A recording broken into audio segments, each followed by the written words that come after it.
Hypertension, high blood pressure या उच्च रक्तचाप, नाम चाहे जो भी हो, आप इसे चाहे जिस भी नाम से पुकारना चाहें, समस्या बहुत बड़ी है और इसी के प्रति जागरूक करने के लिए हर साल 17 मई को वर्ल्ड हाइपरटेंशन डे मनाया जाता है। हाइपरटेंशन का एक और नाम है साइलेंट किलर।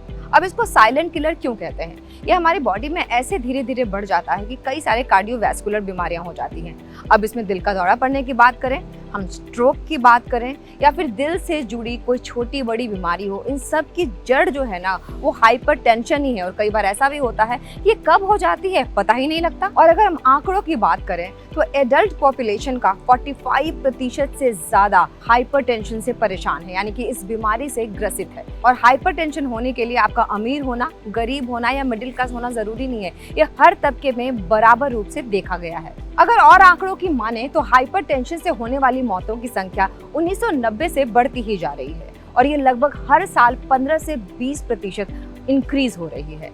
अगर एक और आंकड़े की माने तो 2025 तक हाइपरटेंशन के आंकड़े 150 CR को छूने वाले हैं। वैसे तो हाई ब्लड प्रेशर एक बड़ी बीमारी है, लेकिन हाँ, इसकी शुरुआत जब हो और उसी समय से हम इसका ध्यान रखने लगे तो ये बड़ी बीमारी होने से बच जाती है। अच्छा, कुछ लोगों में ये भी प्रॉब्लम देखने को मिली कि वैसे उनका बीपी नॉर्मल होता है, लेकिन जब भी किसी डॉक्टर के पास जाते हैं चेकअप कराने के लिए या किसी हॉस्पिटल में जाते हैं, किसी क्लिनिक में जाते हैं, तो बीपी अचानक से शूट अप हो जाता है, यानी कि बीपी अचानक बढ़ा हुआ होता है। ऐसा कई बार इसलिए भी होता है कि घबराहट से क्या होता है कि हमारे बीपी जो है ना उसमें बढ़ने के चांसेस ज़्यादा बढ़ जाते हैं। तो उससे क्या होता है कि फिर दवाइयाँ खाना पड़ती हैं, बहुत सारे ऐसे अननेसेसरी मेडिकेशन लेनी पड़ती है जिससे ये बीमारी ज्यों की त्यों बनी रहती है। तो इसका भी हमें ज़रूर ध्यान रखना है कि हम अपने दिमाग को स्ट्रेस फ्री रखना है ताकि किसी ज़रूरत के समय हमारा बीपी जो है वो भी नॉर्मल रहे, ताकि हमारी बॉडी में किसी भी तरीके की कोई एक्स्ट्रा हलचल ना हो। अब अगर आपको बीपी की प्रॉब्लम हो ही गई है तो कुछ ऐसी चीज़ें हैं दवाइयों के साथ साथ जिसका ध्यान रख के ब्लड प्रेशर को पूरी तरीके से कंट्रोल किया जा सकता है।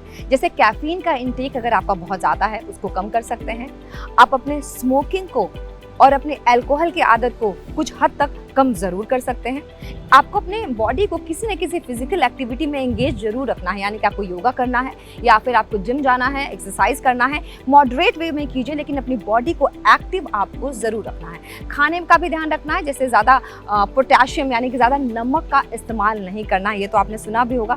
आपको अपनी नींद का भी पूरा ध्यान रखना है, कम से कम 6 से 8 घंटे की नींद जो है वो ज़रूर पूरी होनी चाहिए। इसके अलावा ज़्यादा शुगरी आइटम्स नहीं खाने हैं, बाहर का प्रोसेस्ड फूड नहीं खाना है और अपने खाने में हेल्दी प्रोटीन को शामिल करना है। कार्बोहाइड्रेट्स को और शुगर को कम करने की कोशिश करनी है। अगर आप इन बातों का ध्यान रखते हैं तो हाइपरटेंशन से आपको बहुत हद तक मुक्ति मिल सकती है और आप एक हेल्दी लाइफ ज़रूर जी सकते हैं।